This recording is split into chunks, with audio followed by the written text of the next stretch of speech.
मैं हूं Sikandar Javed, advocate supreme court. आप हमारा चैनल देख रहे हैं लीगल एडिशन, और हमने सीरीज शुरू की थी फौजदारी वकालत मरहलावार, स्टेप बाय स्टेप। फौजदारी वकालत के जितने भी मुमकिन टॉपिक हैं हम उन पे वीडियोस रिकॉर्ड करते हैं। लास्ट वीडियो पे हमने देखा था कि गिरफ्तार होने के बाद अब रिमांड का मरहला है। रिमांड दो किस्म के होते हैं, या फिजिकल रिमांड या जुडिशियल रिमांड। जुडिशियल रिमांड में जेल भेज देते हैं, फिर उसके बाद उसको अदालत रेगुलेट करती है। और जो फिजिकल रिमांड है वो 1 दिन से लेके और 14 दिन तक का रिमांड मिलता है। उसके दौरान पुलिस जो है वो इन्वेस्टिगेट करती है आदमी को। अब अंडर सेक्शन 154 पुलिस ने बगैर वारंट के मुलजिम को गिरफ्तार कर लिया। उसके बाद हमने देखा था कि अंडर सेक्शन 60 CRPC उसको फौरी तौर पर जो है नियरेस्ट मजिस्ट्रेट के पास अपनी गिरफ्तारी के बाद पेश करना है। अब यहाँ पर ये नहीं है कि 24 घंटे के अंदर, वो तो है कि अगर ऐसे सर्कमस्टांसेस हो जाएं कि वो जल्दी पेश ना किया जा सके तो 24 घंटे के अंदर तो आपने लाजमी पेश करना है। तो वो एक मैक्सिमम टाइम है जिसको पुलिस मिनिमम टाइम के तौर पे कि जी 1 दिन तो हम अपने पास रख सकते हैं ना बगैर उसके। तो 61 कहता है कि 24 घंटे से ज़्यादा आप उसको नहीं कर सकते। अब अपने मजिस्ट्रेट के पास पेश कर दिया, हमने बड़ा डिटेल से किया था कि उसको फिजिकल रिमांड में किन बातों का ख्याल रखेंगे और जुडिशियल रिमांड में भेज दिया तो जान छूट गई। उसके बाद फिर चालान आएगा, फिर अदालत का काम शुरू हो जाता है, पुलिस का काम वहां खत्म हो जाता है। जिस लम्हे मुलजिम जेल चला गया आफ्टर जुडिशियल रिमांड तो फिर पुलिस का काम खत्म। फिर उसके बाद अगर कोई उसको मजीद इंटरोगेशन की करनी भी है तो पहले अदालत से इजाजत लेनी पड़ेगी। फिजिकल रिमांड में अब मुलजिम आ गया। अब फिजिकल रिमांड में अगर तो 1 दिन 2 दिन का मिलता है, 2 दिन का, और मेडिकल का भी ऑर्डर कर देते हैं मजिस्ट्रेट साहब, तो फिर तो पुलिस वालों के लिए बड़ी मुसीबत बन जाती है। फिर सवाए पूछ गूछ के दबके ज़बानी कलामी जो है वो दबके देने के, ज़बानी कलामी प्रेशर डालने के, और उसको जो है वो जिसे कहते हैं ना कि ज़बानी जो है प्रेशर डालना, तो उसमें गालम गलोच भी बाजुकात करते हैं, बेइज्जती भी करते हैं, बहुत ही जो है, बट लेकिन करते ज़बानी कलामी है। लेकिन अगर मुलजिम बाइज्जतदार है, पहला ऑफेंडर है, तो वो बेचारा उनके धमकियों से डर जाता है, तो फिर कुछ ना कुछ बता देता है। अगर वो ट्रेंड है या उसको सारे प्रोसीजर का पता है तो फिर कहता है जितना मर्जी दे लो, मैं मजिस्ट्रेट को शिकायत करूंगा। फिर वो बड़े जनाब ले आएंगे, छितर ले आएंगे, और ऐसे तशद्दुद के सामान तो ले आएंगे, दिखाएंगे, खौफ भी दिलाएंगे। अगली बारी तेरा जेड़ा ना असी रिमांड लेना 14 दिन का, और बाद तेरे नाल असी ये सलूक करना। तो वो कई मुलजिम जो है बेचारे खौफजदा होके कि क्या पता अगली दफ़ा मजिस्ट्रेट साहब ज़्यादा रिमांड दे दें। तो फिर अब हम करेंगे कि फिजिकल रिमांड मिल गया 1 दिन का, 2 दिन का, 5 दिन का, 10 दिन का, 14 दिन का, तो अब पुलिस क्या करेगी? अब पुलिस तफ्तीश करेगी। इस दौरान आप बेबस नहीं है मुलजिम। अगर आप मुलजिम से डेली मुलाकात करें, दिन में 2 दफ़ा मुलाकात करें, मुलजिम से उसके करीबी लवाहिकीन की मुलाकात की कानून में इजाज़त है।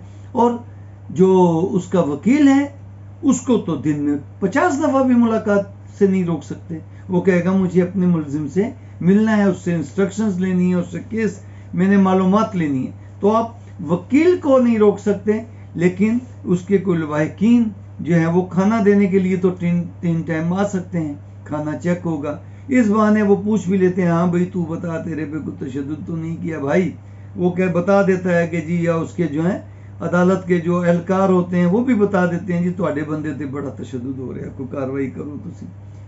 तो आपने पता जो ही करते रहना है।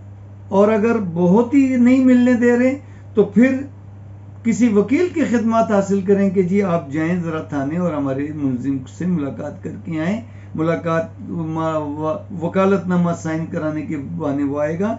वो फिर वकील को नहीं मिलने देते तो वकील अदालत में से दरख्वास्त, इलाका मजिस्ट्रेट भी उसकी इजाज़त दे सकता है, और हेबियस पिटीशन दायर करके, और सेशन जज साहब भी उसकी इजाज़त दे सकते हैं, और हाई कोर्ट में भी वकील कर सकता है कि मुझे मुलाकात की क्यों नहीं इजाज़त देते।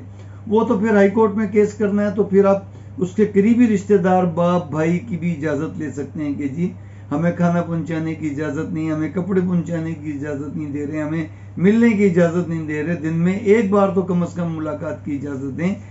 तो ये सारा पुलिस अपना जोर लगाएगी, क्योंकि ज़बानी कलामी तो कोई मुलजिम नहीं मानता। हमारे यहाँ रवायती तफ्तीश ये है कि एक दफ़ा मुलजिम को लंबा पा दो, उसको इतना तशद्दुद करो या उस पर इतना बातों से प्रेशर डालो कि वो मजबूर हो के सारी मालूमात बता दे। चोरी के केसों में तो मुलजिम बड़े एक्सपर्ट होते हैं, उनको मार खाने की भी, तशद्दुद बर्दाश्त करने की भी आदत होती है, लेकिन तशद्दुद करने वाले पुलिस वाले भी बड़े एक्सपर्ट होते हैं। वो भी इस तरीके से तशद्दुद करते हैं, असियत पहुंचाते हैं, तकलीफ देते हैं, इतनी तकलीफ देते हैं कि ना हाथों के जो नाखून प्लास के साथ पकड़ के खींचते हैं, आपके बगलों के बाल, आपकी मूंछों के बाल, आपके सर के बाल तो इतने नहीं क्योंकि वहाँ पर इतना पेन नहीं होता, लेकिन आपकी नाजुक अज़ा के बालों से पकड़ के बांध के और प्लास के साथ खींचते हैं। एक एक बाल को, दो दो चार चार बालों को पकड़ के खींचते हैं। और उसके बाद बड़े तरीके हैं, आपकी उल्टा लिटा के छितर मारते हैं, आपकी टांगों की पिंडलियों पे रोलर फेरते हैं, उससे आपके मसल्स अंदर फट जाते हैं और शदीद तकलीफ होती है। कई लोगों की लातें भी बेकार हो जाती हैं, आसाब बेकार हो जाते हैं। छितर इस तरीके से मारते हैं कि लोगों की किडनीज जो हैं वो फेलियर हो जाती हैं। आपकी कमर पे इतनी शदीद लगता है छितर कि आपकी कमर की जो स्पाइनल कॉर्ड, रीढ़ की हड्डी है, वो डैमेज हो जाती हैं, मोहरे डैमेज हो जाते हैं। डंडों से मारते हैं, सोटों से मारते हैं, आपकी हड्डियां टूट जाती हैं, आपके मसल। लेकिन जो तजर्बाकार हैं वो इस तरह का तशद्दुद नहीं करते कि वो कोई निशान छोड़ जाए। लेकिन कई बेवकूफ़ पुलिस अफसर होते हैं कि नहीं परवाह करते, गुस्से वाले होते हैं, वो ऐसा तशद्दुद करते हैं कि बंदा भी पुलिस की कस्टडी में मर जाता है, पुलिस का केस बन जाता है। पुलिस वाले जितने भी मुतलका होते हैं, तफ्तीशी अफसर वगैरह, उन पे मर्डर का केस, अगर तशद्दुद से ज़रबात आ गई तो उनकी ज़रबात का केस उन पे हो जाता है। लेकिन कई जो इतने एक्सपर्ट होते हैं कि उनको मुख्तलिफ थाने वाले पुलिस अफसरान, उनको वो चाहे हवलदार हो, चाहे वो कांस्टेबल हो, वो तशद्दुद करने का एक्सपर्ट होता है। वो इस तरीके से तशद्दुद करता है, उसको इतना तरीका आता है कि वो इस तरीके से तशद्दुद करता है कि किसी पकड़ में भी नहीं आता, लेकिन मुलजिम को इतनी तकलीफ और इतनी अजियत पहुंचती है कि वो बातें मान जाता है। लेकिन जो नहीं मानते, जो डिसेंट तरीका है तफ्तीश का कि आप पूछ गुछ करते हैं, कंट्राडिक्ट करते हैं, उसको कहते हैं कि नहीं तुम्हारी ये तो बात, तुम झूठ बोल रहे हो, गलत बता रहे हो, बताओ क्या। उसके फिर मुख्तलिफ रिकॉर्डिंग करते हैं, उसका जो है वो टेस्ट लेते हैं। यूरोप में तो तफ्तीश का यही तरीका है, काश हमारे पाकिस्तान में भी यही पुलिस का तफ्तीश का तरीका। तफ्तीश का किसी भी कानून में मुलजिम पे तशद्दुद करना, उसकी इंसल्ट करना, उसकी बेइज्जती करना, उसके घर वालों की बेइज्जती करना, बुला के उनके बीवी बच्चों को बुला के थाने और उनके सामने उनके बच्चों पे, उनकी बीवी पे, उसके बूढ़े माँ बाप पे तशद्दुद करना, थप्पड़ मुक्के मारने और बाद में मुकर जाना कि जी हमने तो उनको बुलाया नहीं था, हमने तो उनको पकड़ा ही नहीं था, सबूत लाओ। अब लोग कहाँ वीडियोस बनाते फिरेंगे। मुलजिम को बाज़ औक़ात नहीं मारते, उसका जो सबसे करीबी तरीन बच्चा होगा, उसकी बीवी होगी, इसको थाने बुला के बेइज्जत करेंगे, वो तो बेचारी मियाँ के बहाने जाएगी। उसके बूढ़े माँ बाप को बुला के उसकी माँ को जलील करेंगे, धक्के देंगे, हर किस्म का हरबा इस्तेमाल करते हैं अजियत देने का या तकलीफ पहुंचाने का। ये तो होगी तशद्दुद। अगर पुलिस तशद्दुद बहुत ज़्यादा करे और वो पकड़ा भी जाए तो उनके खिलाफ पर्चा हो जाता है। फिर बाज़ औक़ात पुलिस मुकाबले में मार देते हैं, लेकिन जिनकी गिरफ्तारी डालते हैं एक दफ़ा तो उनको पुलिस मुकाबला नहीं करते। बहुत ही अगर डेंजरस हो तो कहते हैं कि जी हम तो इसको तफ्तीश के लिए ले गए थे फलां जगह, इसने भागने की कोशिश की, हमने पीछे से, इसने हम पे फायरिंग की या भागने की कोशिश की, हमने रोकने की कोशिश की, नहीं रुका तो हमने इसको रोकने के लिए फायर मारा। फायर जो है बाई चांस लातों पे लगने की बजाय इसके जिस्म पे लग गया, दिल में लग गया, दिमाग पे लग गया।